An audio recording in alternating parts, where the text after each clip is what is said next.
which is the biggest excuse. We are indexed, which is the other excuse, right?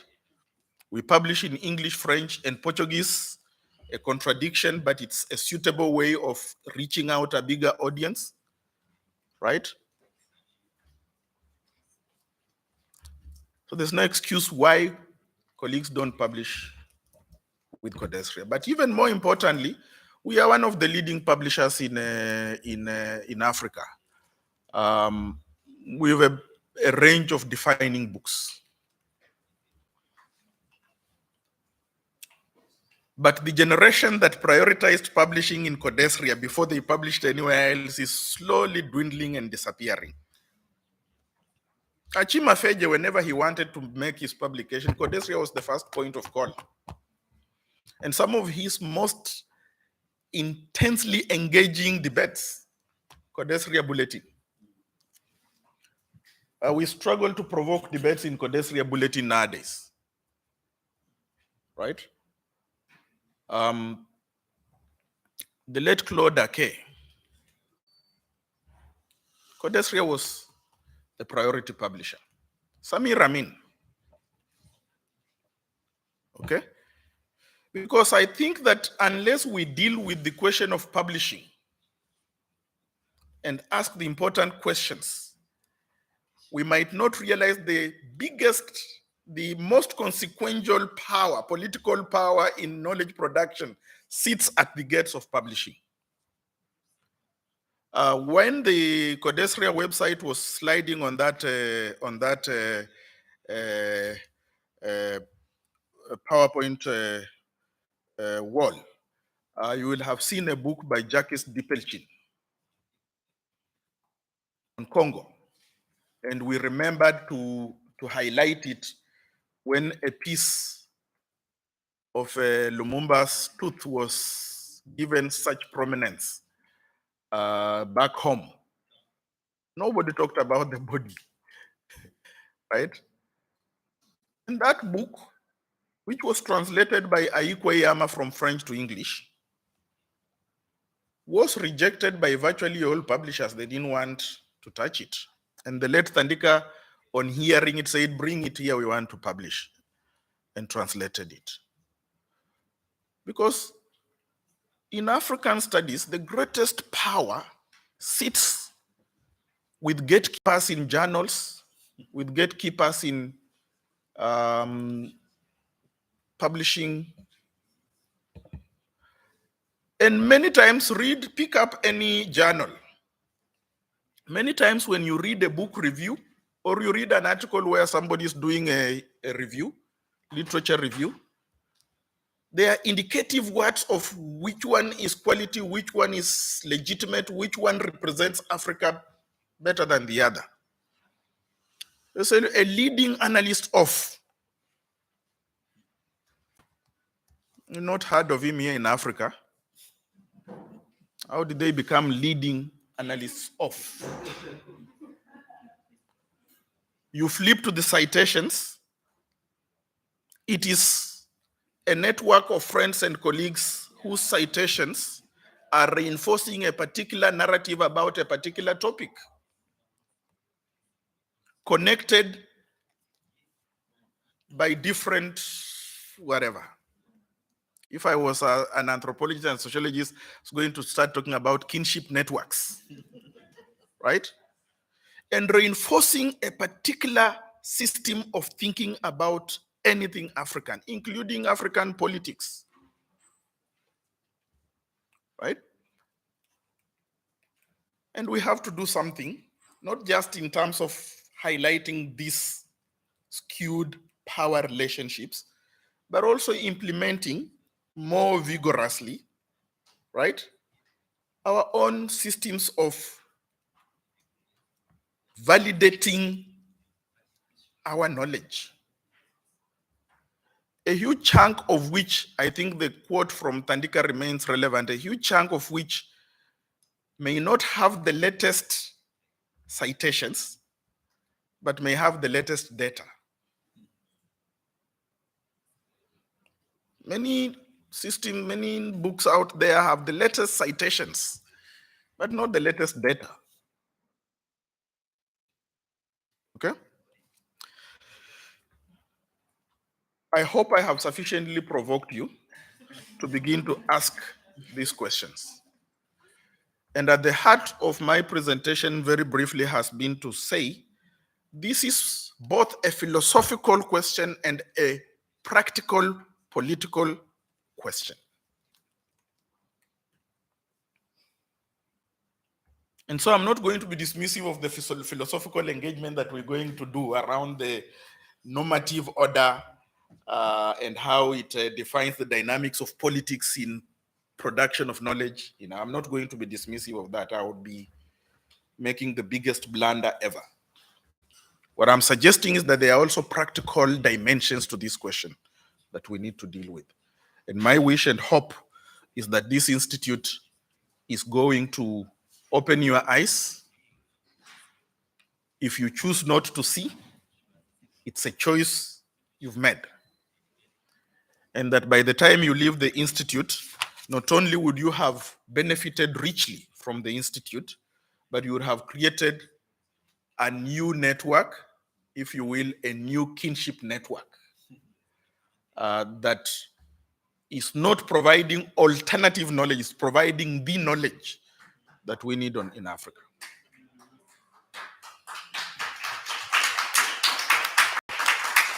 Thank you very much.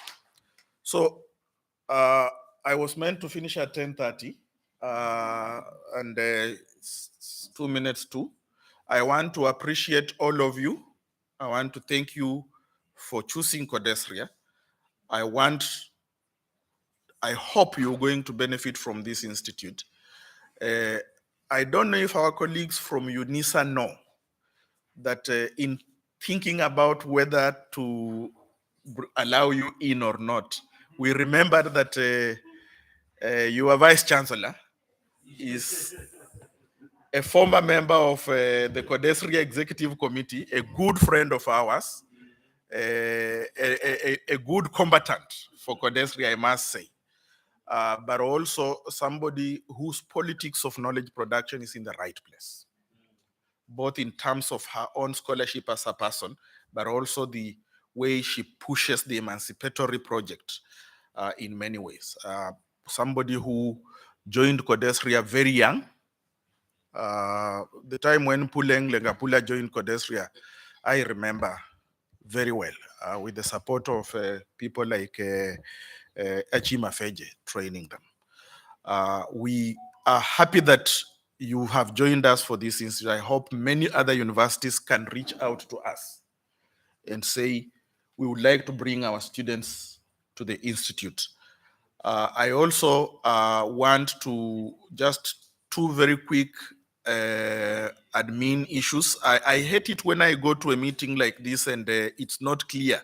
For those colleagues who are being sponsored by CODESRIA, we normally offer a modest, really modest per diem to take care of your being here. And don't debate, don't anything. I think Gladys and her team will be ready to reach out to you to resolve that part of your stay in CODESRIA. And finally, I want to thank our colleagues in the interpretation booth. Those are the people who will hear virtually everything you will say. Okay?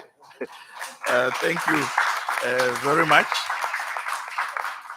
And I believe that we should therefore take a quick break, a quick tea break. I think I have served some tea.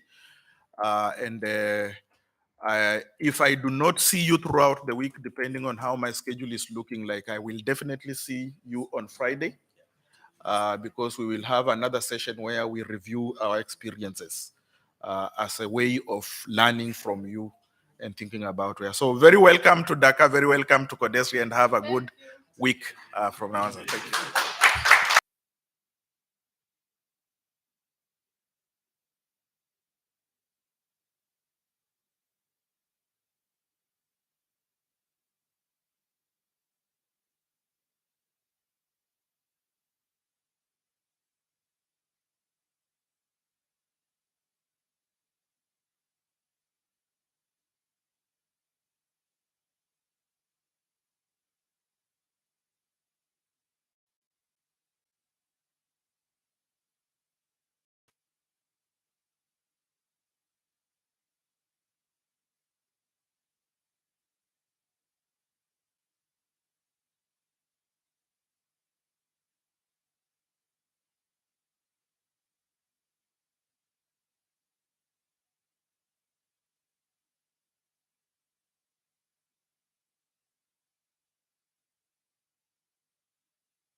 Welcome back.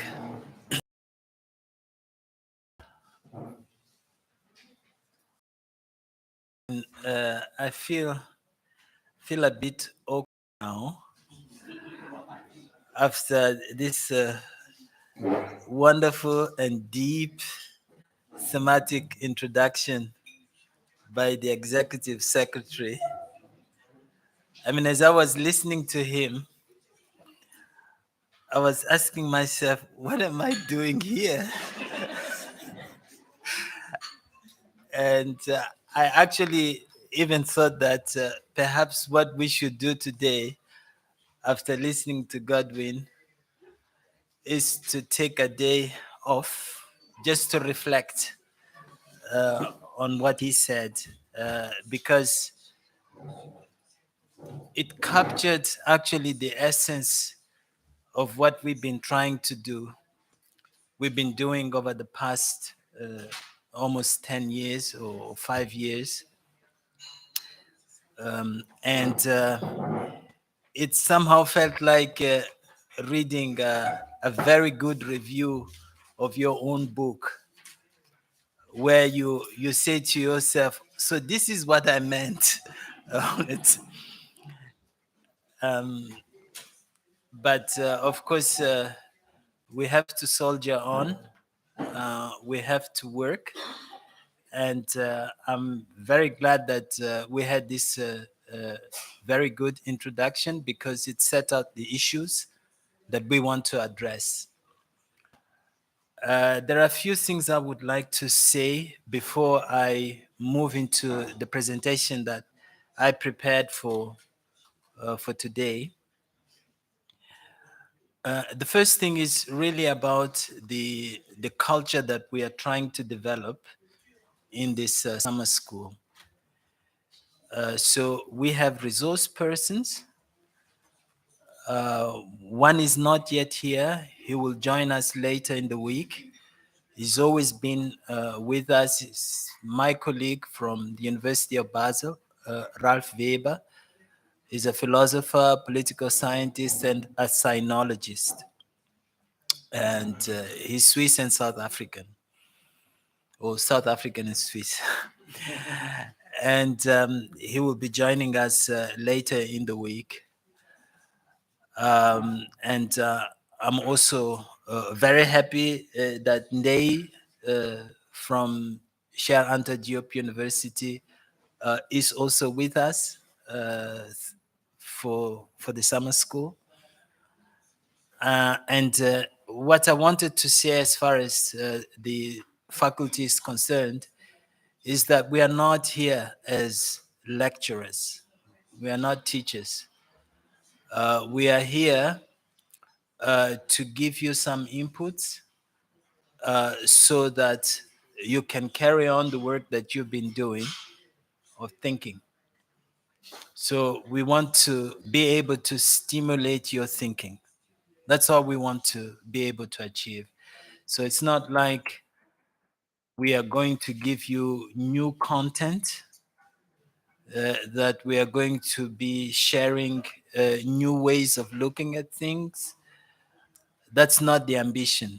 The ambition is to be perhaps even provocative enough so that you can carry on the work that you have been doing.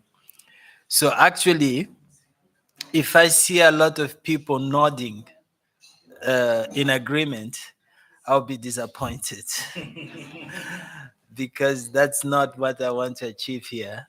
I want you to disagree, right? Within limits, of course. I want you to take up what we will be sharing with you and engage critically with it. Reflect especially on what it means to the work that you're doing, and you know, how you can make it fruitful to what you are doing, and how what you are doing can have an impact on whatever we say to you from here. So perhaps I could avail myself of that particular comment to make a critical comment on the introductions that were done in the previous session, which I found interesting because I got to know you a little bit. And I think Godwin set up a trap because he said to you, you should perhaps say something about how you wish to be remembered. Not that you are passing away soon, but right. And and I found the responses very interesting. But the one response which I was hoping to hear and I didn't hear was the one that engaged with your own work. You see, we do academic work because we want to make a contribution to knowledge, right? So when we write a PhD thesis, uh, we are not writing the PhD thesis in order to have an answer to our research question. We are writing the PhD thesis in order to have a bigger question, right? And that bigger question is the question that takes us forward in knowledge production.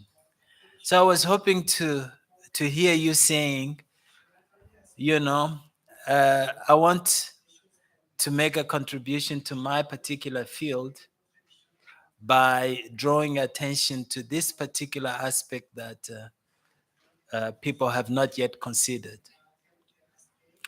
I mean, it's okay. You have time, so don't worry. There's enough time for you to catch up. But I really hope that you can use this opportunity that CODESRIA is giving us to talk to one another here, really to think about how you think the particular thing you are doing will contribute to your particular field. What is that thing that you are adding to your field of knowledge?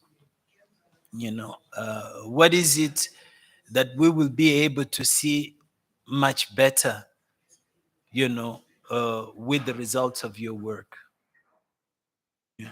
So there are sociologists here, there are anthropologists, political scientists, philosophers. How do you hope your field will be changed by the work that you're doing now? I think we need to have that ambition. And I think that's really what Godwin Murunga was talking about when he was emphasizing the importance of what we are doing here, the methodological importance of what we are doing here. I think he was trying to draw our attention to the importance of developing an ambition. We have to, we have to develop an ambition. So this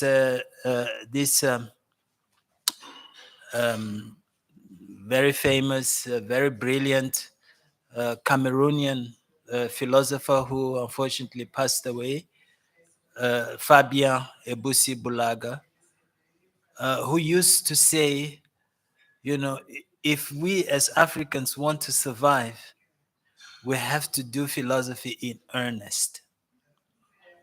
Yeah, we have to do philosophy in earnest. And I think that applies to all fields of knowledge. And doing science in earnest means developing an ambition to change things. We need that. That's very important. So that's one of the things that we want to be able to foster in these days that we will be together. So that's one of the things I wanted to say as a preface to everything else that we are going to do today and the rest of the week. This is not going to be a lecture now. It will be an opportunity for me to listen to your views. I will be giving you some inputs, and we will see how the whole thing develops. I brought here let me see. Okay. I brought here pictures of objects. And actually, these are pictures that I took in Basel. There is a museum in Basel, in Switzerland. It's called Museum of Cultures. I think it started as an ethnological museum as things go, but now it's simply a museum of cultures, and I'm on the board of that museum. So I've this year I've started visiting the warehouses of the museum together with the director of that museum. And what we do, we just go and pick up a few objects and we talk about them. Well, we just pick a few objects and then we start discussing, the two of us, for like 2 or 3 hours. And then it's like smoking dope, and then we are fine and we go home. Right. But we behave. Right. We behave. Right. So I just wanted to, you know, right. Good. I thought we could just discuss the pictures. What do you see, or what do you think you see there? Do you think the objects are speaking to you in any particular way? Are there things you would like to say to the objects?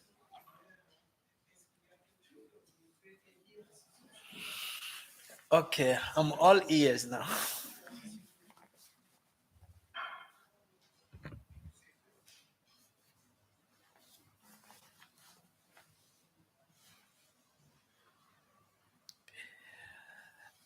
So maybe I should entice you. Switzerland is famous for chocolate. So the first person who contributes will get Swiss chocolate next time. Okay.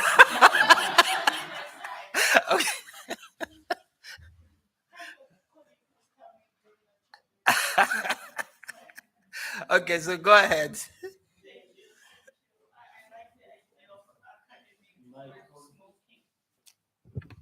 I like the idea of academic dope smoking, although I suppose the real thing is even better. But when you say ethnology, I do understand the depth that you are inviting us to go to. But I could speak to any one of them, but let me go to, I don't know, left the one.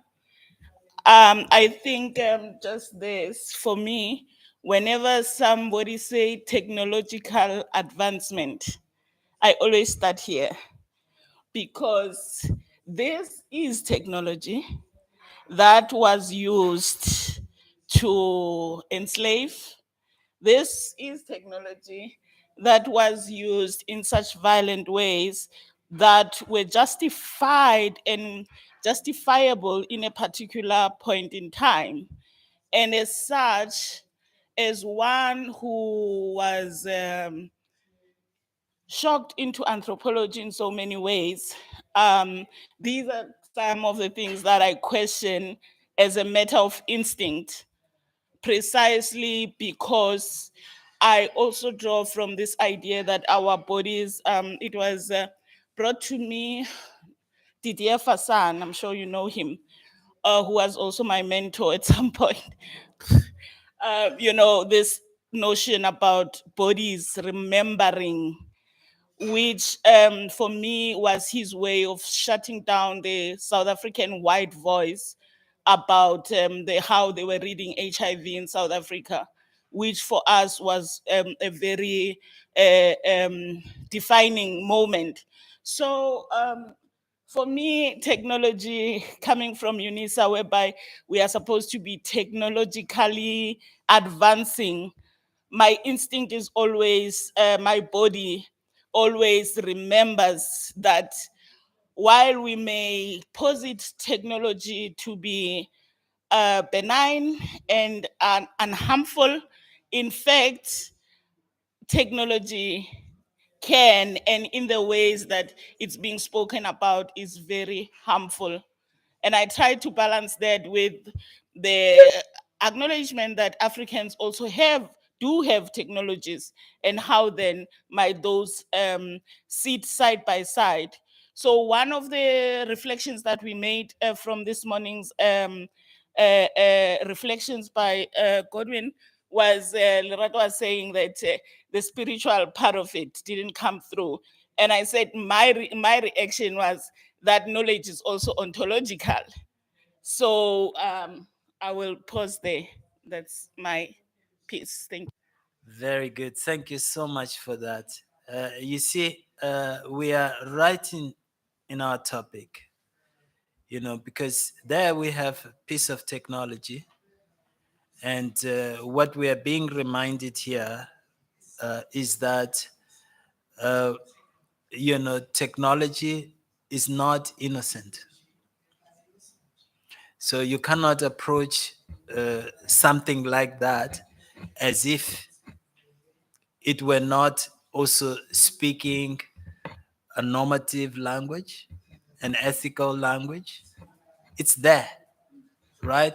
So the question is always, how do you bring that out?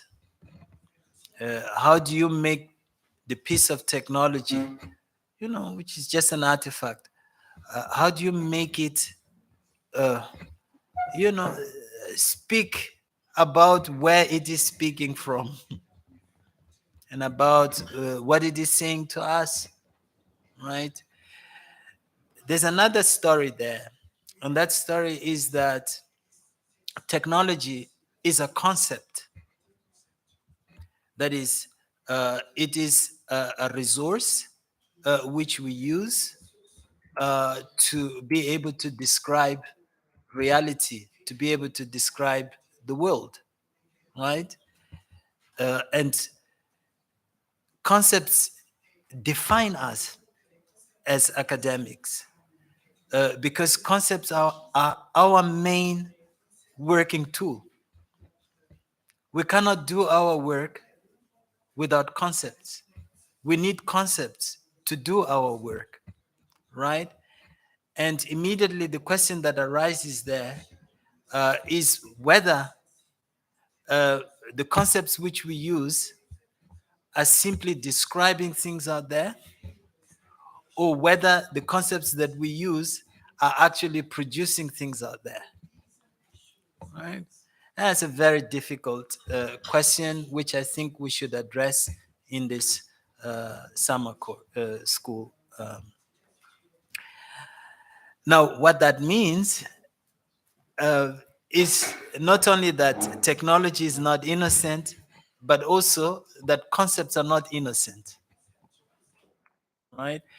And that it would be a problem to neglect that, to fail to pay due attention to that particular aspect. Okay, I think that was a really good start. She has won her chocolate. No more chocolate now.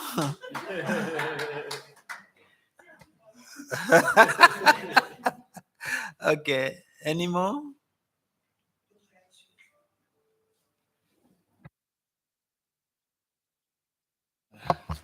Thank you. Mine is a question more than anything, because I think going back to what Prof. Noktula has just highlighted there, most of us, I would like to assume, were all struck by the shock factor of the last technology that you highlighted, because in all honesty, everything there is technology to an extent, but their level of technology and what they've been used to execute are totally different and on different scales, you know. So I have a question that as to why that one specifically was there, because I feel as though it is on the extreme, like shock factor side of things. So I just want to get that, because I think in general most of us would see that, you know, so because it becomes easier for us to be able to do an analysis once we have that out of the way. No, that's very good. Except that it's me asking questions this morning. That's very good. Nice try. But yes, I mean, you know, I am interpreting your question in a slightly different way now. I am interpreting your question as an attempt that you are making to make sense of this thing here, so that you can be able to give an account of what you see. And that's what we do all the time. You know, when we do academic work, that's what we are always struggling to do, right? Now I can tell you any story, right? And based on that story, you will be able to produce a narrative, your narrative, which is going to be different from her narrative, right? And then we are going to have many narratives. And the problem often in scientific work is that we are somehow committed to the idea that if we do our work well, we will end up with the same narrative, right? And we fail to see that often our work, what it does is that it gives us an opportunity to discover many possible worlds.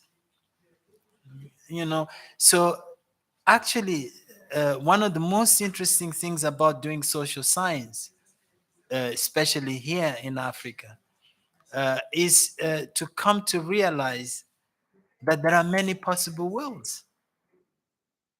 And what is strange is that we all struggle to produce similar accounts. And so my suspicion is even that the way we work with concepts is somehow geared towards sustaining an illusion. You know, we have an idea of the world, and we somehow think that we have to sustain that idea, that we have to end up producing that that particular idea of the world, and we fail to see all the possible worlds that are somehow entailed in, you know, in what we see. I mean, I told you this is taken from a museum. Now, that is a way of limiting your reading of those things, you know, by simply telling you that. Right. So, okay, any more? Yes, please. Oui, merci. Bon, madame, elle était du côté gauche. Je veux aller à l'opposé, à l'extrême droite. Mais je ne suis pas pour les Nations Unies quand même. Alors, à l'extrême droite, on a deux images. Je vais commencer par la première image qui est un canari. Ce canari a particulièrement une propriété intéressante et cette propriété a inspiré aujourd'hui la technologie vers les réfrigérateurs et les congélateurs. C'était utilisé, c'était le principal récipient pour refroidir l'eau et la boisson. Et au-delà de ça, ça a servi sur la construction traditionnelle, l'architecture bioclimatique. À l'époque, pour faire face à la chaleur, on s'est servi des propriétés de du canari, pour construire à base de l'argile, qui est aussi élément primaire Et on a eu des constructions qui étaient formidables, qui résistaient à la chaleur. Et aussi, la technologie est venue. On connaît les CFC que dégage tout ce qui est réfrigérateur, congélateur, climatiseur. Un peu en bas, c'est aussi très intéressant. C'est le raffia. C'est le début de la mode. Tout a commencé par là. Je pense que c'était avec les feuilles des palmes, palmiers aux palmes, où on tissait pour concevoir des raffias qui étaient non seulement tenus, qui est devenu l'indicateur culturel, tenue traditionnelle, et qui a évolué aujourd'hui aussi. Il y a des gens qui l'ont perpétué dans beaucoup de modèles. Je pense au Ghana, je pense en Afrique du Sud, je pense au Nigeria qui a un modèle un peu modéré, adapté aussi à la technologie. Donc les deux aussi, c'est les symboles culturels, mais qui ont beaucoup inspiré dans l'évolution de la société, qui ont beaucoup inspiré pour la société d'aujourd'hui. Voilà ce que je pourrais apporter sur les deux images de droite. Merci. Very good. Yeah, that's very, very interesting. And again, I just want to stress an aspect that I take from what you said.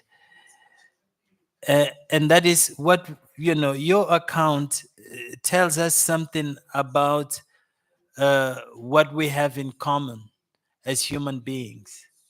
But at the same time, the very moment that you are saying this is what we have in common, you are also placing yourself in a position to make fundamental differences among people, right? And the simple way that you can do that is, first of all, by placing that in the museum, because the museum is the repository of the past. And so you are saying that the people who use those things belong to that time, right? So they don't share the present with us. So they're different. And maybe they also deserve a different kind of treatment, right? So we can use concepts also to manipulate time. And the manipulation of time is quite central to the production of essential differences. So some of the things that Godwin Murunga was talking about the way that Africans were dehumanized can be accounted for precisely in those ways. How concepts can be used to manipulate time, and how through that you can produce differences, and then accounts that justify whatever treatment you want to mete out to people, right? So very, very, very good what you said. I actually have a special relationship to the raffia skirt. Okay, I don't want to give too much away, but that skirt is used in my country, in Mozambique, for a very special kind of dance by women. It's mainly women. That dance is called Shingoman. Shingoman is a Tonga word for a small drum, right? A small drum. So women dance to the sound of a small drum. That's why it's called Shingoman. And so as a 10-year-old, so that was in 1975, I was picked up in the town where I lived in Mozambique, where I was born, Shai. That's 200 kilometers north of Maputo. I was picked up because I was the most handsome boy then.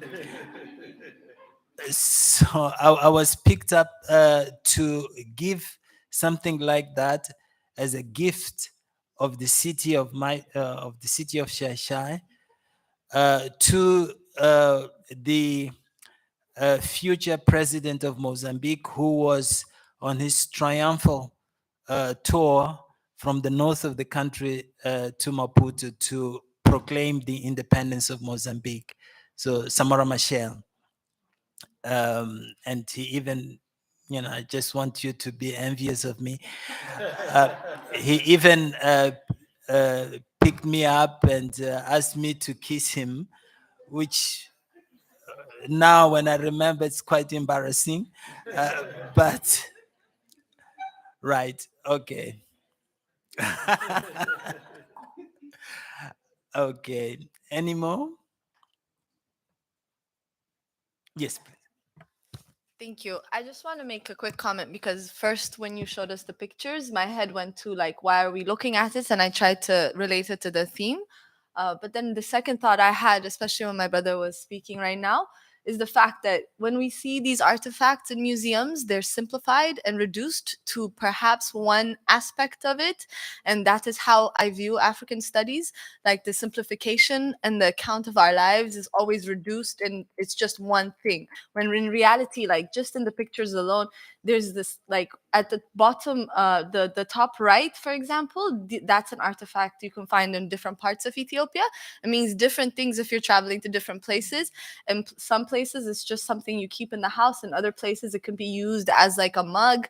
So I realize like if you go to a Western museum or even at times museums within our cities, it's just simply one thing. And that's how I feel African studies and the study of Africa and Africans is like constrained, basically. Thank you. That's really interesting. Perhaps we can approach that from the perspective of how we observe things, right? And I think one basic way in which we observe things is always to keep moving from the particular to the general, and from the general back to the particular, right? So everything that we see is always a representation of itself, but also of something, right? So yes, you can take a concept like Africa and conflate it, reduce it to an essence, right? And you can do that in many ways. So you can do it in the problematic way that we observe, and Godwin was talking about that, or basically producing a representation of the continent which is functional to the reproduction of power over us. So that's Valentin Mudimbe's thesis on the invention of Africa. It's what Edward Said was talking about when he wrote about Orientalism.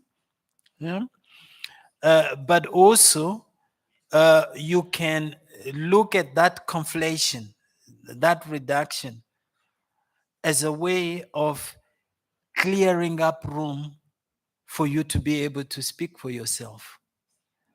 So yes, the concept of Africa can be problematic as the representation of a particular, but it can also be emancipatory if you are using that to clear up space to be able to speak.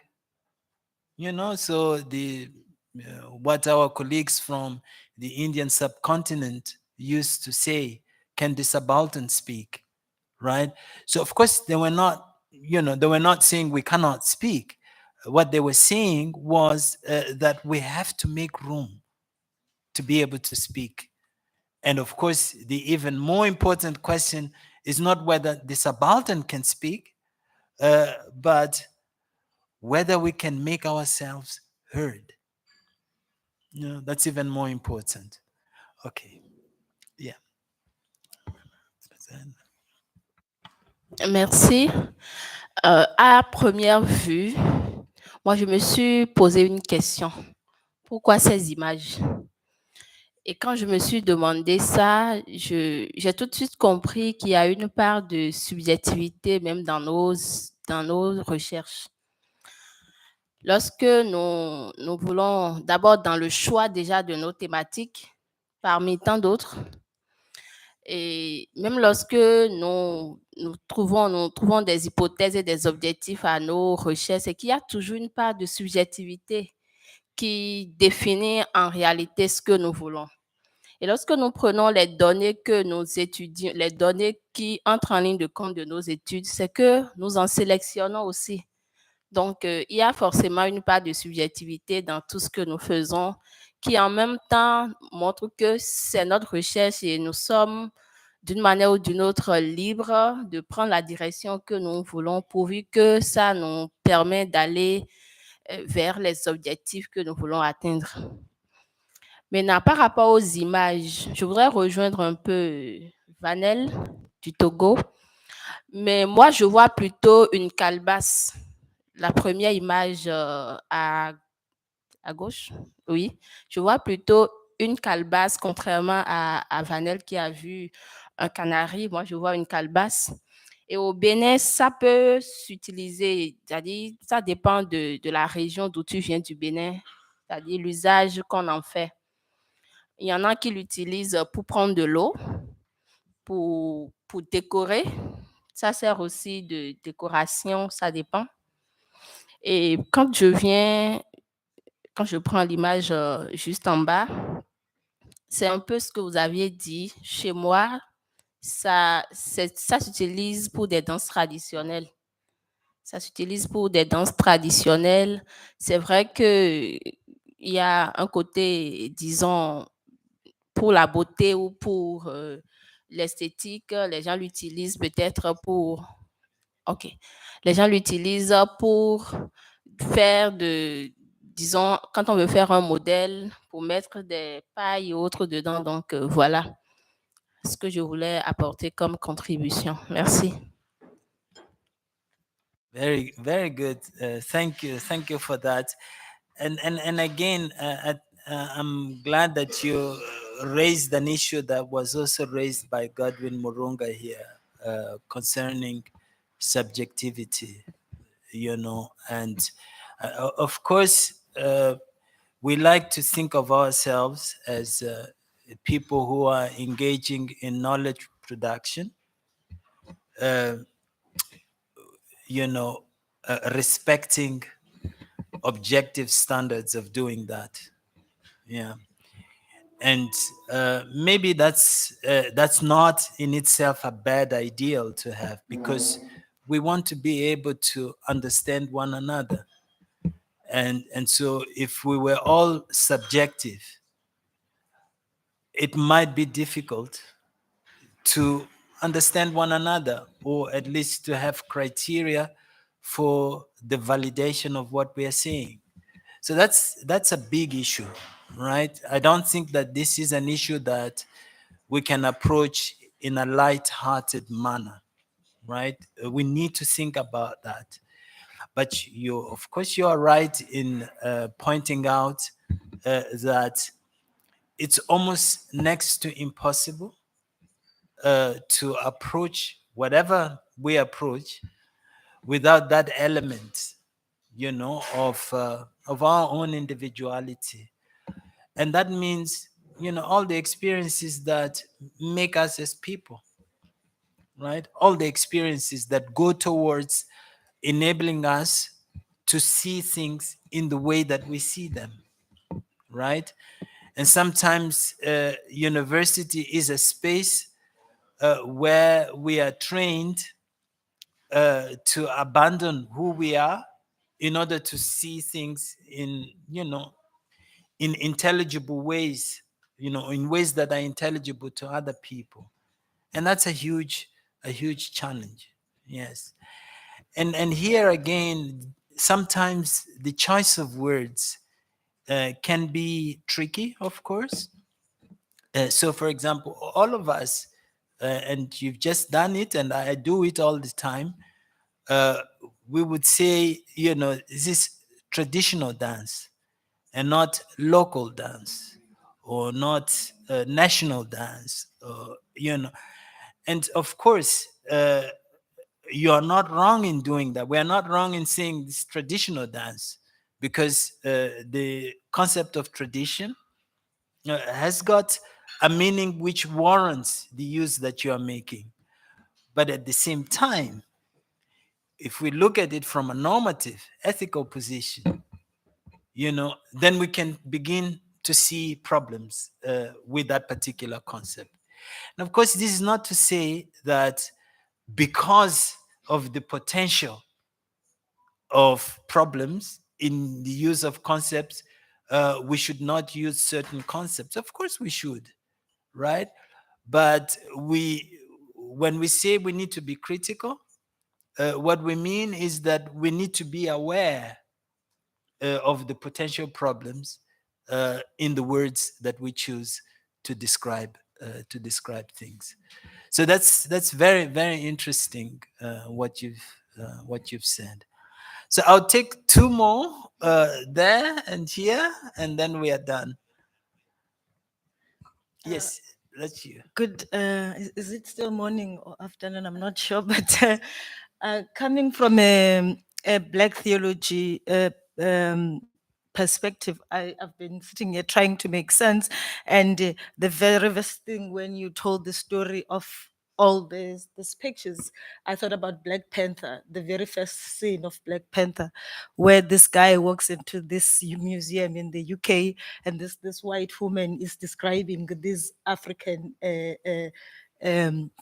stuff like this too, and then he asked this question: so how did these artifacts get here? Do you think that your ancestors asked for them very nicely, or there was a blood that was spilled of my ancestors for you to have this? So that's where for me I began. Why in Switzerland? Why in because probably the 10-year-old AMA 2000, we say in South Africa, they don't even know what this means. So what does that mean about African knowledges, and African studies? Is it really, are we really going to go somewhere? Or because this is still there in Switzerland? And now the debate has even changed, because we're questioning now. It's being politicized, to make it give reasons why it must still be there, being invited in their own table. So that's what came into my mind. And but secondly, when I thought of now, again, trying to make sense of it from a theological point of view, because my passion in my work is always the question of, are we worshiping wrong gods? When is the African God or the Black God can stand? And I see the very first picture and I think of isiXhosa. When there's a ceremony, you're speaking to your ancestors, they use that injoli in isiXhosa, like someone who tastes that alcohol, they will use that spoon to give it to the ancestors first, and then, and taste it. And so it made me think, like, how do we think about this knowledge, power, and spirituality, And also, I'm not sure this one, is that a teeth or something? Yes, And then when I thought about being a tooth, also it brings me back, why is it there? There's always spiritual aspects of it, And then it brings me to Chimamanda, when you can find your own God in a museum in Europe. So what does that say to us? Because that tooth for me represents actually exactly God in a sense, because that is done, maybe there's a ceremony, in isiXhosa culture, and a child is given that tooth, to go with in their necks or something. So there's a whole dreams, visions that accompany that, but it's there in Switzerland. So, Very good. Thank you so much for that. I think for me, the most important aspect of what you've just said is, the concept of history, right? That things come to have meaning within a historical context. And you cannot describe things without describing the history within which they acquired their meaning, right? So, of course, what these objects tell us is the history of colonialism, right? And you cannot talk about them. You cannot try to make them, render them intelligible without somehow making that history relevant to your account. You know, so we're coming back to this issue about the innocence of concepts. You know, concepts are not innocent. They're not innocent at all. Now, as for the tooth, yes, that's a lion's tooth.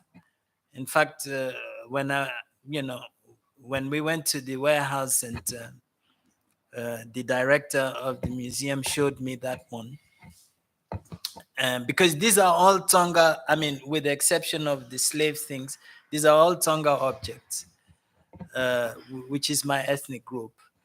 And so I said, oh, so this is where this, that's what I said to her. This is where the tooth landed, because I used to have a pet lion that lost the tooth and we didn't know where. Anyway. Okay. So the last one. Ok, thank you. Ce que je vois dans ces images, c'est la représentation de l'histoire de l'Afrique, de notre histoire. La représentation culturelle de ce que nous sommes vraiment, de ce que nous sommes réellement. Les traces que nos cultures, que notre patrimoine culturel disent de nous. En même temps, je vois à la fin, la dernière image à droite, je crois que ce sont des chaînes d'asservissement. L'histoire de l'Afrique est marquée ici par une sorte de suivisme. Nous sommes basés sur une sorte de modélisation. Nous nous inspirons de la culture occidentale pour essayer en pensant croire que c'est le modèle idéal. Pourtant, nous nous trompons. Nous abandonnons nos valeurs culturelles propres que nous produisons, celles qui font de nous notre histoire véritable, en pensant être sur le droit chemin. Pourtant, nous nous trompons. Et en même temps, ce joug-là qui nous a servi davantage est en train de nous détruire. Et cette destruction est également fondée sur les études africaines. Raison pour laquelle nous, jeunes chercheurs africains, nous avons pour rôle de déconstruire ce savoir-là. Nous avons pour rôle d'apporter des valeurs nouvelles à l'histoire de l'Afrique en réadaptant notre histoire sur la base de notre passé, de nos valeurs culturelles, de notre savoir-faire, dont les valeurs endogènes de l'Afrique doivent être remises à niveau pour essayer de nous propulser vers l'avant, pour permettre aux générations futures de se retrouver et de briser ce joug-là qui nous a servi. D'où la dernière image à droite, juste en bas. Je vous remercie. Very good. Thank you so much for that.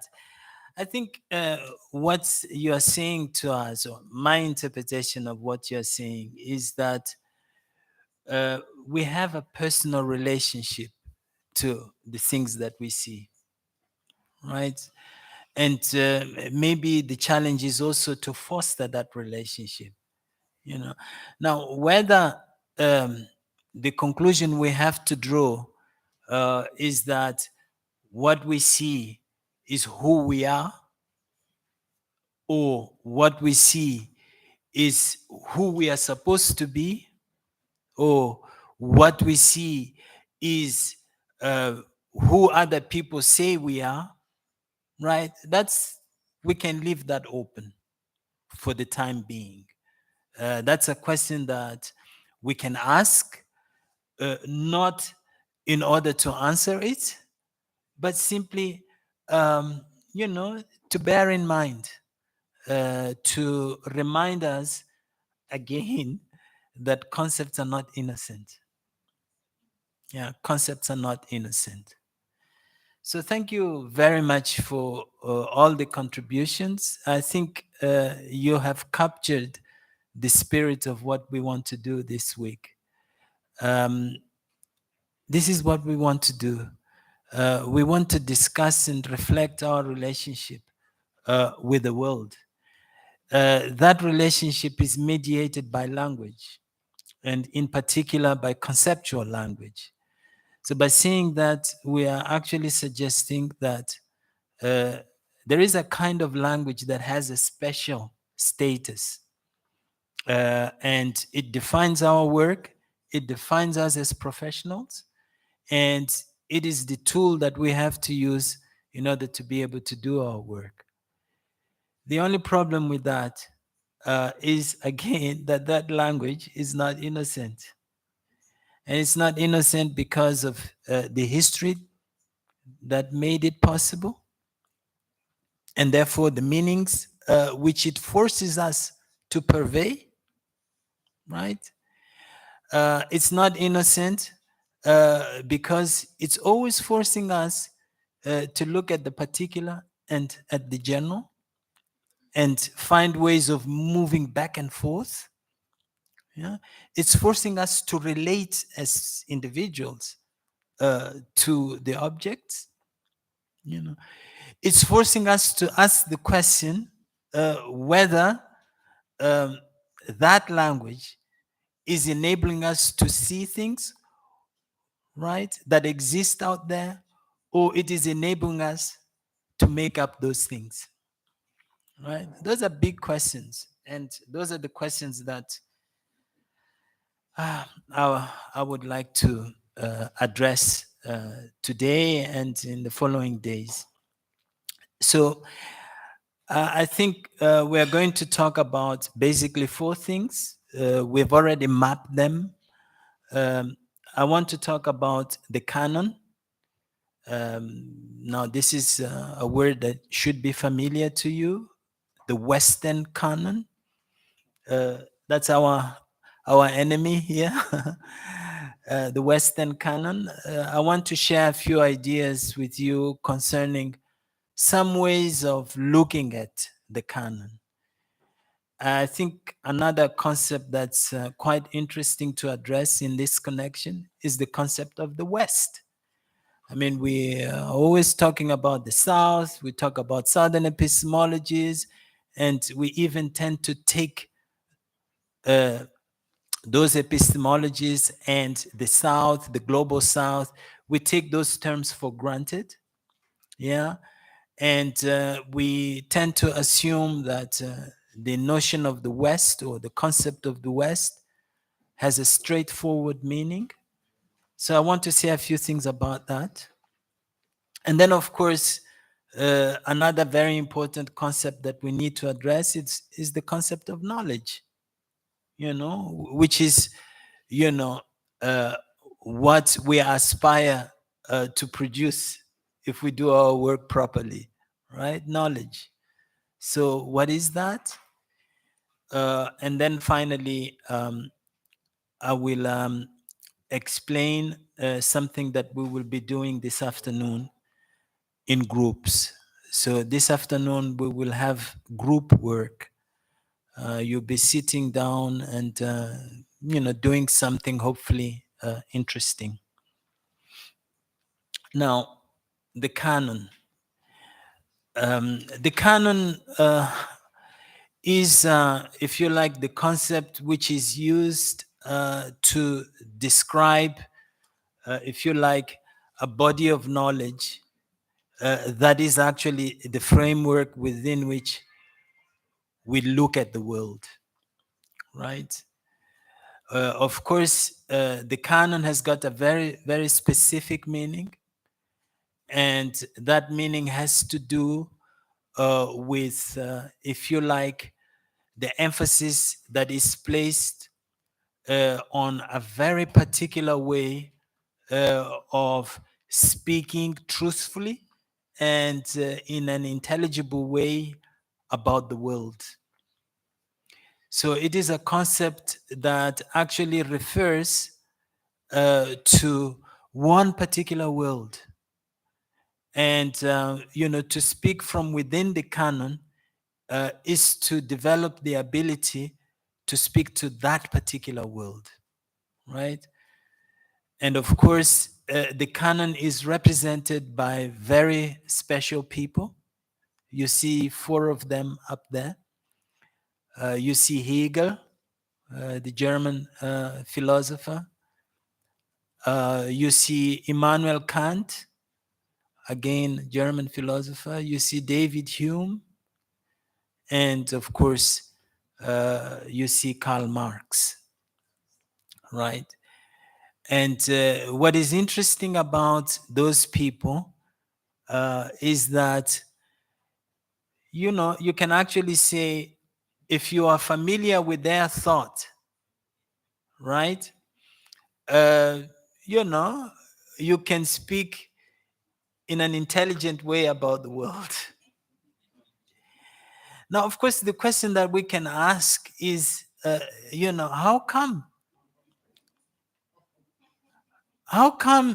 it is possible for us, you know, to speak truth about the world based on the experience of those four people who are from a particular time, from a particular place, and a particular context? You know, how did we come to this situation that we, you know, we claim to be producing knowledge based on that particular canon, right? So again, what I'm saying here is not to disparage. It's not to say that whatever they said, whatever they wrote is irrelevant or not intelligent. I'm speaking to the context within which particular forms of knowledge came to be valued and came to be the reference, the framework from within which all of us could claim to be producing knowledge. You know? And so that's the challenge that we are facing. That's what I wanted to draw your attention to.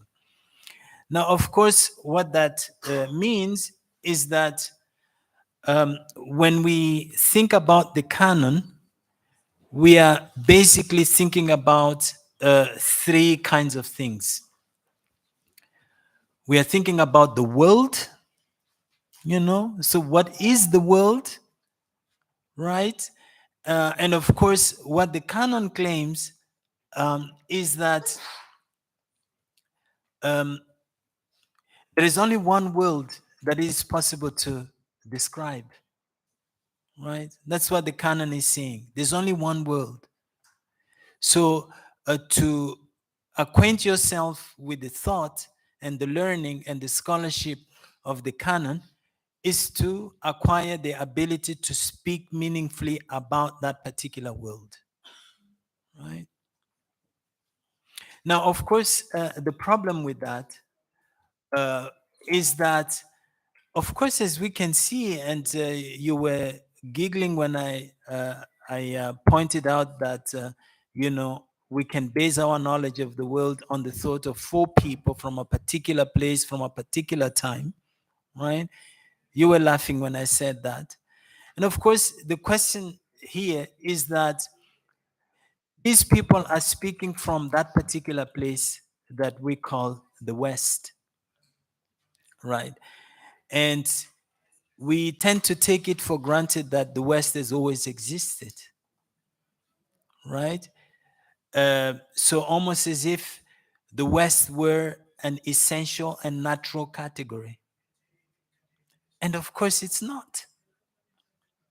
I mean, the West is a recent invention. I think by some accounts, we could say that the West was probably invented in the 19th century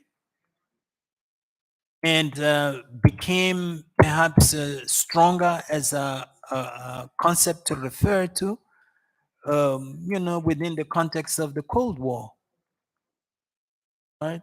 So up until the 19th century, there was no such thing as the West. You know, what there was perhaps a Christian tradition, right? a religious tradition that people, appeal to make sense of their own lives, right?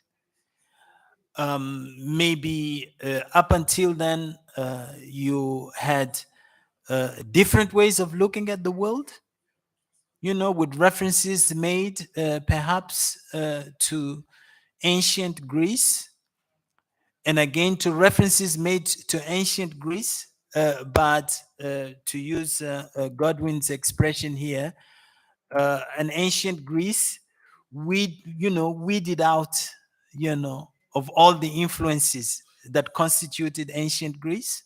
So Egypt, was removed from that, perhaps. The whole Middle Eastern context was removed from the concept of Greece. Of course, Rome, and all the geographical references that we can make that lend meaning, a particular meaning, to the concept of Greece. I think there are several reasons why the concept of the West became important and relevant or came into being. And there is where I think the social sciences are also very important, because actually the concept of the West has a lot to do with the emergence of the social sciences, and in particular with the emergence of sociology.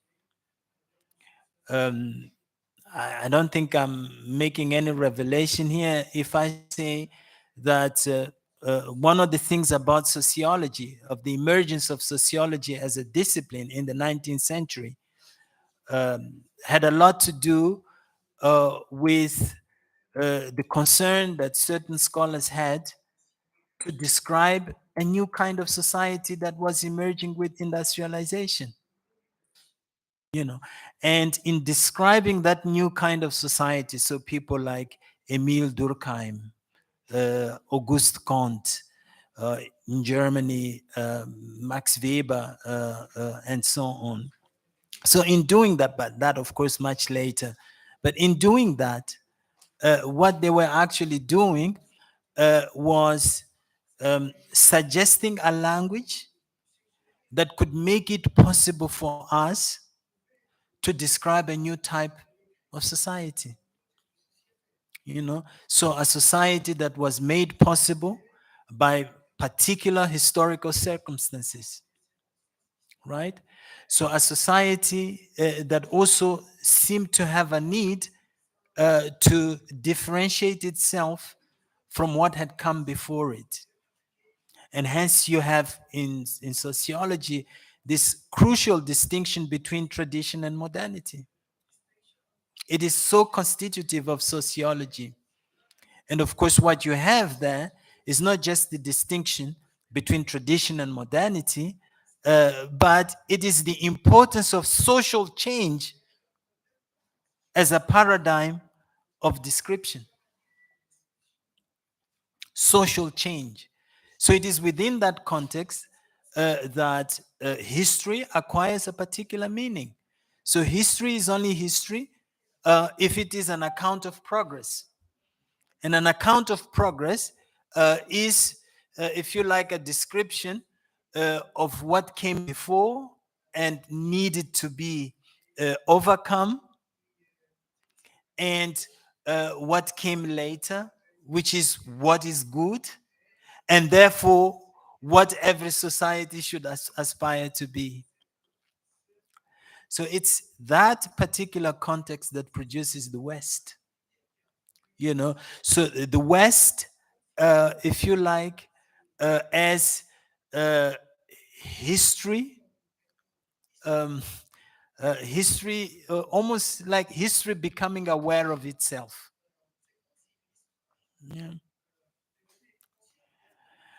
And within that framework, within that way of thinking, then the West is not, of course, in the eyes of the people who describe it, it's not the description of a particular geographical location. It's the description of the world as it should be. So when you go out to look at other societies, at other cultures, other ways of life, you are always approaching them with a standard in mind, you know. And it is on the basis of that standard that you are able to speak in an intelligible way about other things. So that's the story we have there. So it's almost like I'm saying that the emergence of the social sciences is actually the history of how we came to see the world as only one thing, in only one way, you know, such that the description of whatever else which is not European is always a description of what those things should do in order to become European. And so that's one of the, if you like, one of the challenges that we face as scholars, that in our own work, I mean, isn't it amazing that all the attempts that we make at accounting for things in political science, in sociology, in anthropology, it's always about talking about how Africa is failing to live up to a certain standard. Yeah, how Africa is failing to live up to a certain standard. That's how we speak about, that's how we do our work. Even, and of course, often we are not conscious. We are not aware of that. We are not aware that that's what we are doing. Yeah. So, of course, I think it's fair to say that there are two moments, I think, in that process. And those moments can be described with reference to the so-called Enlightenment Project. The Enlightenment Project is quite important because it is actually the Enlightenment Project that emphasizes this narrative of a West that is consistent with the universal. And you get to know that West and how it was constituted by applying reason. Yeah. So if you apply reason, you cannot fail to end up with, that conflation of the West with the universal. Right. So you have that one current, but the other one is perhaps what we might describe as Romanticism, which was particularly strong in Germany. Which actually takes a slightly different cue. So it does not emphasize reason, it emphasizes culture. So it says you can only describe the world if you pay attention to the culture from which that world acquires meaning, right? And of course, the problem with that romantic approach to things is that you end up with an account of Europe that goes beyond, if you like, the Enlightenment preoccupation with reason. It actually makes the universal, if you like, an artifact of European culture. So not reason, human reason, but European culture. So it's not simply that we need to apply reason to be able to describe the world. We need to apply European reason in order to describe the world, right? And of course, our reaction to that is also to appeal to our own culture, right? So instead of reacting to that by saying, okay, what is the human experience? Is it possible to give an account of the human experience that goes beyond the local, but without falling into the, this ethnocentric trap, which is Eurocentric actually? How can we do that? We don't do that. we basically fall back on the same things that the Europeans are doing, and we start extolling an essential non-Western experience, which we want to present as a response to what we see. And I would say that's a problem. I've never understood why, for example, none of us, none of my colleagues in academia has the ambition to produce knowledge which is not simply going to solve Africa's problems, but it's going to make a contribution to the understanding of humanity. We are the only ones in the world who are only producing knowledge on Africa for Africa. And everybody else is producing knowledge for Africa, for the world, and for everyone. I mean, think about your own work. What difference would your own work, each one of us here, what difference would it make to understanding the problems that France is having now, or the war in the Ukraine, or there are so many things. I came to this thought actually when there were changes, when the Iron Curtain was lifted, the end of the Cold War, and a lot of Eastern European countries embarked on structural adjustment programs. So lots of experts from the West going to Romania, Hungary, Poland, and so on to advise them, writing books on structural adjustment. And those of us who had gone through that here in Africa for many years had nothing to say. There was no African, advising Eastern European countries on structural adjustment. There was no African writing on that. And that's amazing. And that's what I mean by ambition. Ambition, intellectual ambition. We have to develop an intellectual ambition. And part of that ambition is actually claiming to be able to help other people solve their problems based on the knowledge that we produced in Africa. If the knowledge we produce in Africa cannot make a contribution towards solving other people's problems, then it's useless, I would say. So that's part of the that thing I was talking about, provocation, not agreeing with me and all of that. So that is it. Now, the other thing is language, of course. And of course, it expresses itself in the form of, how we use language to search for truth, but not just truth, objective truth.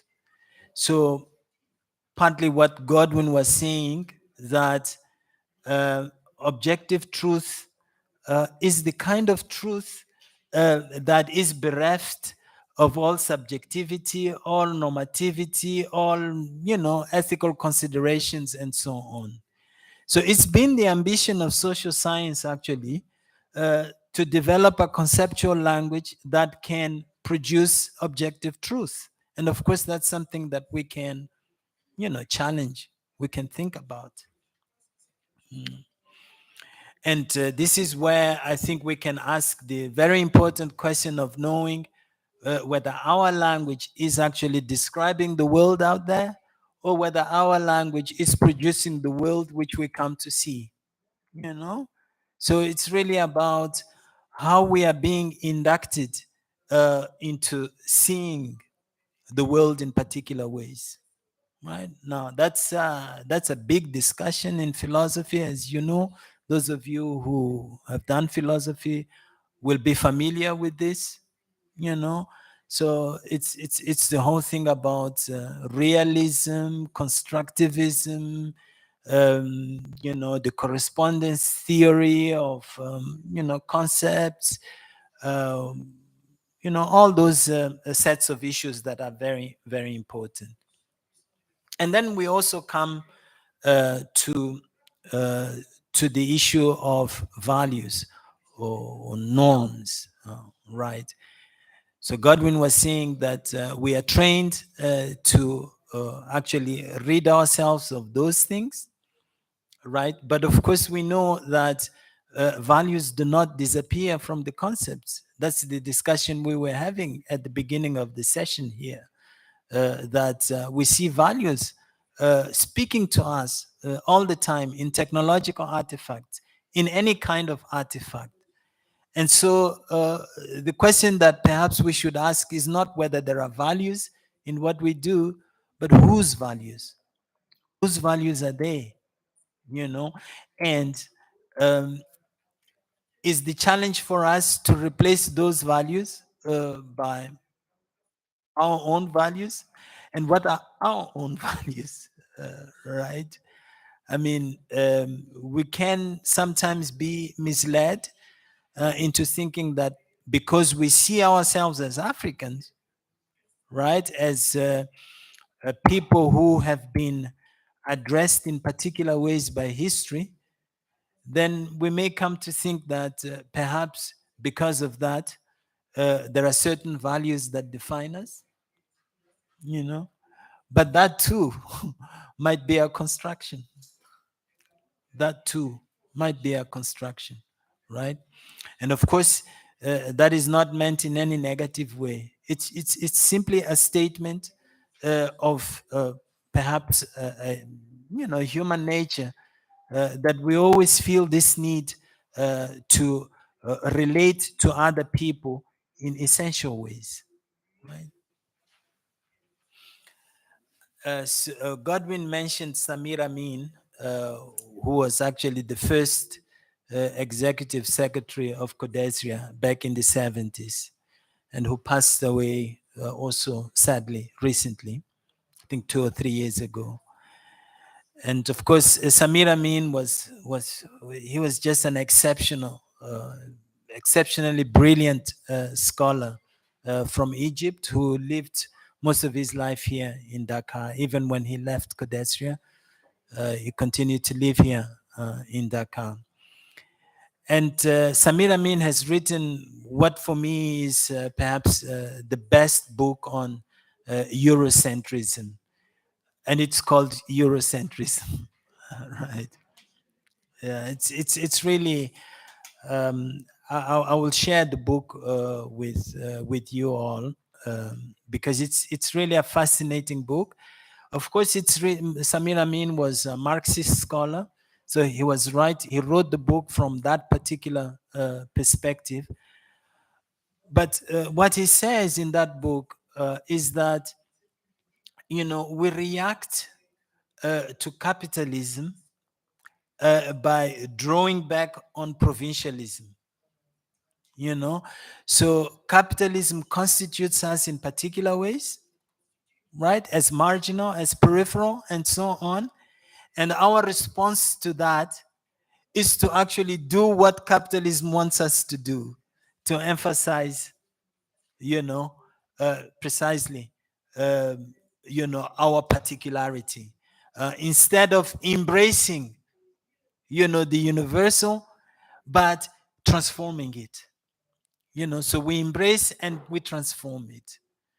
Or Kwame Anthony Appiah, the Ghanaian philosopher, once said, so the emperor said to the natives that they should stop walking around naked. And the natives responded by insisting on wearing, clothes from homegrown cotton. Yeah. So we are not making a difference, right? And that's the kind of issue that you can raise in relation with some of the debates that we are having about emancipating ourselves, decolonizing, and so on. We should ask ourselves, what language are we using? And I'm not talking about English or French or Portuguese. I'm talking about the conceptual language. How can we claim to be freeing ourselves you know, using the conceptual language that actually imprisoned us in the first place. You know? Do we need to develop a new vocabulary? Are we developing a new vocabulary? You know, how sure can we be that the emancipation that we are talking about is actually emancipation, given that the conceptual language we're using is the same? We're just trying to give it a different meaning. You see, one of the things that worries me in this in all of these debates is I feel so uncomfortable when in Switzerland or in Germany, in Europe, when I criticize people, when I criticize what they say about Africa, and they understand me.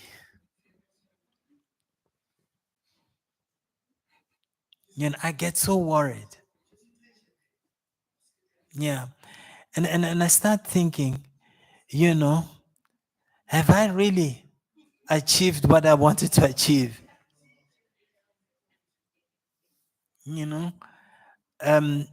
Should I find ways of speaking that would place them in the uncomfortable position of not understanding? Because that's the only way I can be sure I'm saying something new. This is what Kwasi Wiredu, again, passed away also, great Ghanaian philosopher, passed away I think last year. He used to talk about untranslatability. And what he meant by that was that you cannot translate concepts into a different language because to be able to translate, means that you have understood, and understanding is not possible without reaching the point where you don't understand. You have to be able to fail to understand in order to understand. So that's again a challenge that we face. We've talked, and I've still got a lot of stuff to share with you, so I'll do that quickly. I wanted to say a few things about knowledge, and basically three things. Knowledge is something that has to be thought, in my view, with reference to context, to content, and to the rules that we employ to produce knowledge. What I mean with that is that context always refers to the founding interest, to that thing that made me want to know, right? That's context. And that is what gives the lie, if you like, to the innocence of concepts. Because there's always a context. Social science language, social science knowledge, was made possible, as far as we are concerned as Africans, by colonialism, by the imperial project, by what Sabelo Ndlovu Gachene describes as the global imperial project. Right? So if you don't take that into account, you will fail to understand perhaps the other meanings that are entailed in the concepts that you are using to produce knowledge. Yeah. I think the other thing about knowledge, which is also very important, is content. So knowledge is content. Now, what that means is that knowledge is our ability to represent the world in particular ways. That's what content is. So the representation of the world in very particular ways. Now you can call that truth, or you can simply place inverted commas around that, you know. So basically, the idea that we produce accounts of things and we somehow assume that those accounts that we are producing represent things in truthful ways, right? And then we can have a discussion on that. And the final thing about knowledge is that it is only possible through the deployment of rules, you know, and some of those rules have to do with how we justify our claims, right? So that philosophical notion of knowledge as justified true belief, right? So how do we justify what we claim? But also, you know, what are the categories that we deploy in order to produce knowledge, or in order to be able to claim that we are producing knowledge. So I think those are three things that are very important to bear in mind. And the reason why they are important is because I think that they can help us make a fundamental distinction. A distinction between values and validity, right? So I think context and content cannot be seen in isolation from values, right? But the rules by which we produce knowledge are less prone to values and more inclined to be approached with reference to the notion of validity. So basically, you know, a technical thing, how we validate our claims.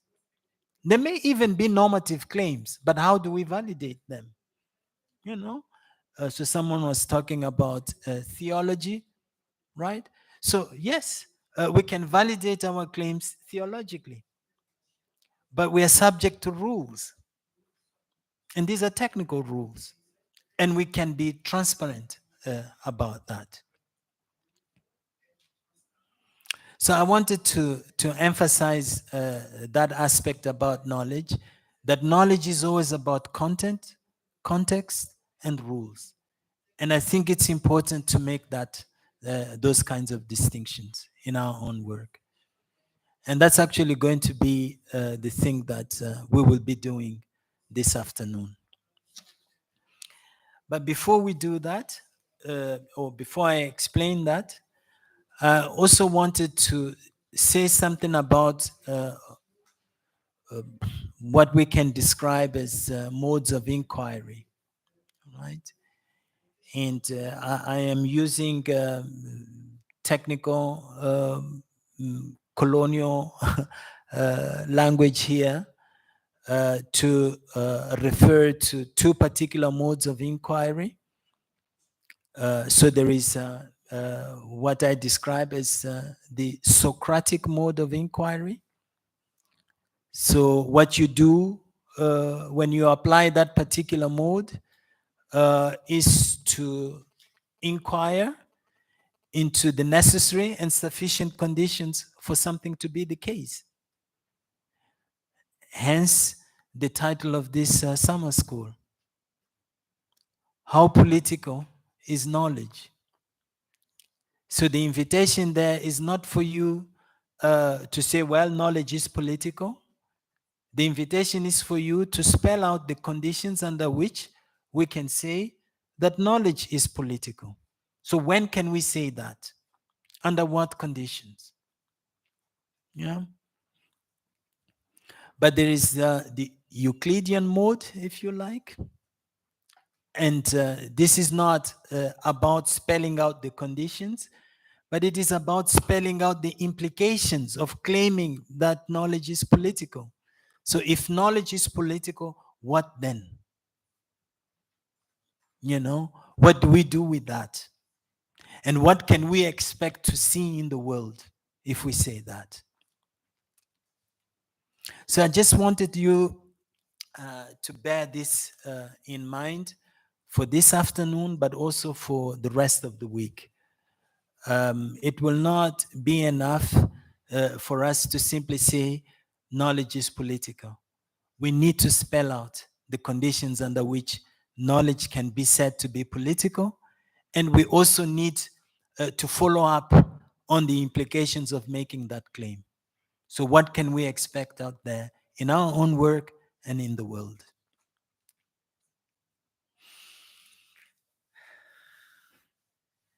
Okay. So this is just a pose for effect. Okay. So the effect has been achieved. So what we are going to do this afternoon is what you see there. I will ask you to split into groups. I think there will be rooms for the groups. Since we have an issue with translation, we will have to have linguistic groups, unfortunately. But of course, those who are comfortable in both languages can join any group that they want to join.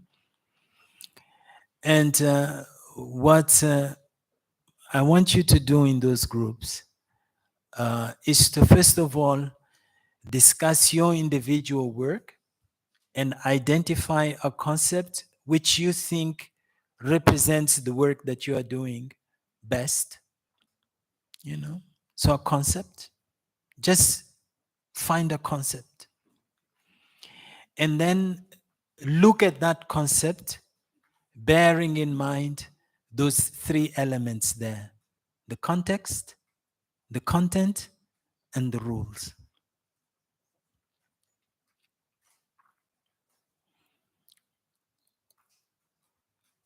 So I thought we should make it difficult right at the beginning,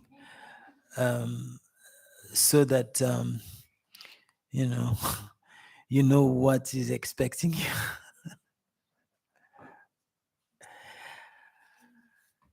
Okay.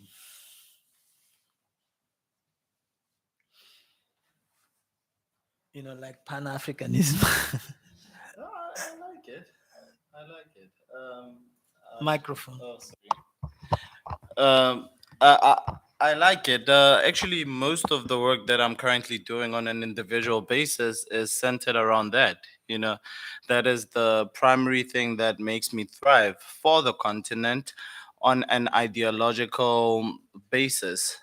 On a practical basis, when you look at the context and the reality of the context of the continent, it makes it very difficult for you to function within those ideologies. You know, it becomes somewhat impossible because in a space of ideology and in a space of what do you call this?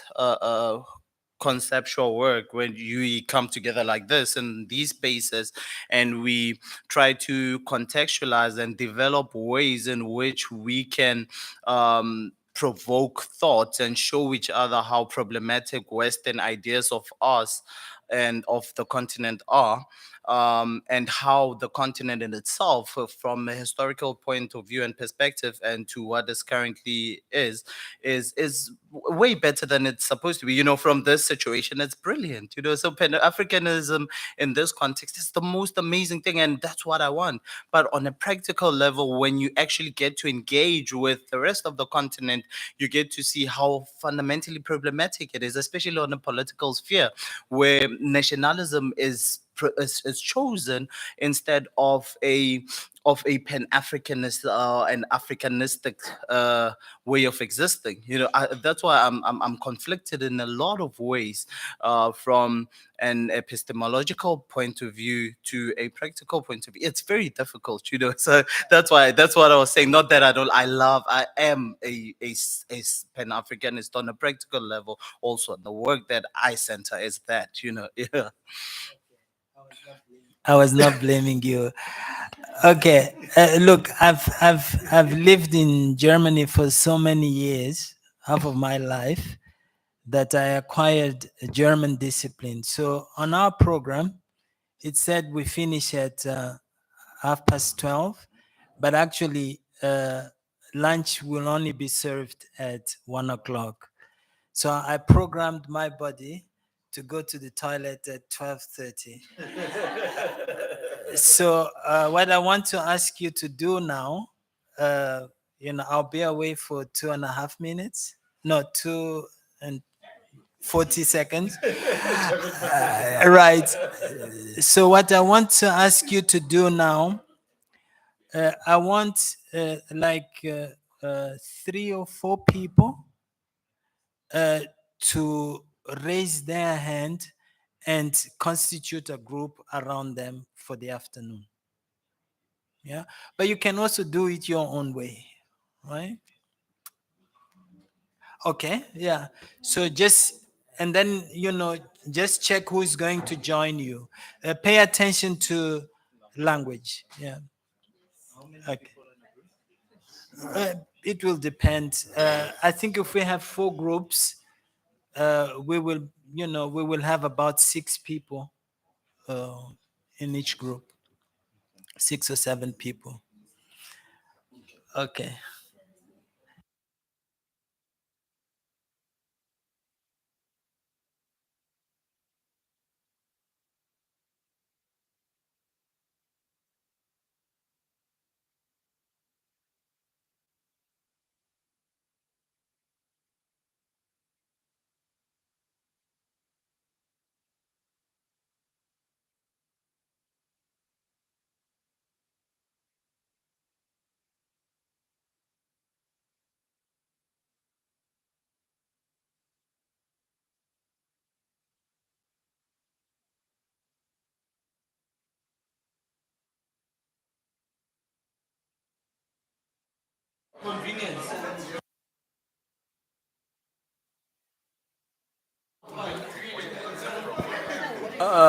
Je pense également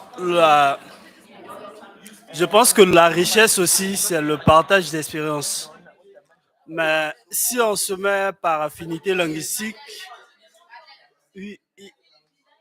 au fait, si dans un groupe, on peut avoir une personne qui qui est bilingue, qui peut traduire, travailler avec d'autres personnes, on apprend en fait. Oui. Ok.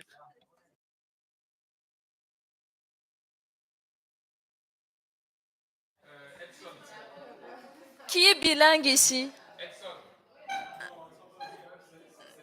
Il n'y en a pas? Monsieur au fond à gauche. Il y en a qu'un seul.